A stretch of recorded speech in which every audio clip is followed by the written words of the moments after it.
انصر جٹ AKA mister پتلو، جو اپنے آپ کو ٹک ٹاک کا لیڈر کہتے ہیں، آپ جٹ نہیں ہیں. تھوڑی دیر کو نا مجھے لگا، کیونکہ جو جٹ آدمی ہوتا ہے یا خاندانی آدمی ہوتا ہے، ہم تو یہ سمجھتے ہیں کہ مائیں بہنیں سانجھی ہوتی ہیں.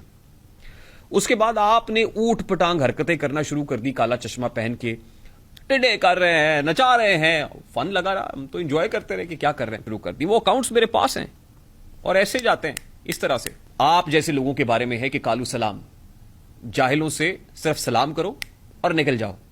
میں آپ کو کہہ رہا ہوں کہ آپ میرے پاس آئے نا پوڈ کاسٹ کرنے کے لیے، آئے نا ذرا خوشبو لگا کے، جیسا سوال کرنا چاہتے کریں، جواب آپ کو ملے گا. آپ اس وقت چڈی پہنتے بھی نہیں تھے اور آپ کو پتہ ہی نہیں تھا چڈی ہوتی کیا ہے.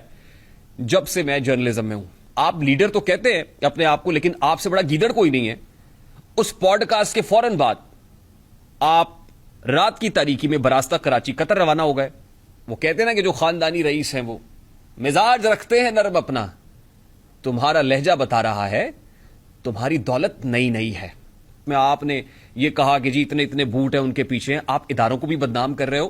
تو بھائی لیڈر بنے، گیدڑ نہ بنے، کیونکہ گیدڑ کی موت آتی ہے تو شہر کی طرف بھاگتا ہے. ہم آپ کا انتظار کریں گے، وقت آپ کے پاس قیامت تک کا ہے. ویڈیوز کو رپورٹ کر رہے ہیں، چینلز کو رپورٹ کر رہے ہیں، غم نہ کریں، کوئی مسئلہ نہیں ہے بھائی. جب ہم نے رپورٹ کی نا، جب ہم رپورٹ کریں گے تو لگ پتہ جائے گا. اتنا میں کہہ رہا ہوں آپ کو. کیا گھوڑا کیا گھوڑے کا میدان، میں بیٹھا ہوں، فوراً آئے. ایک چیلنج جو مجھ کو کیا گیا ہے، میں اس چیلنج کو کھلے دل کے ساتھ ایکسپٹ کرتا ہوں. اور میں یہ کہہ رہا ہوں کہ اب گھبرانا نہیں ہے، اب بھاگنا نہیں ہے، اب دوڑ نہیں لگانی، آنا ہے. آ جاؤ خوشبو لگا کے. یقین کیجئے بڑا مسئلہ ہو جائے گا آپ کو. You will be fish out of water. اگر آپ نے وہیں بیٹھنا ہے، پاکستان نہیں آنا، تو ہم آپ کے لیے ایک آن لائن سیشن کا آغاز کر رہے ہیں جس میں ہم آپ کو جرنلسٹک ایتھکس بتائیں گے. آپ نے مزاج نام کا غالباً چینل شروع کیا ہے، تو مزاج ہوتا کیا ہے یہ ہمارے اسٹوڈنٹس آپ کو بتائیں گے.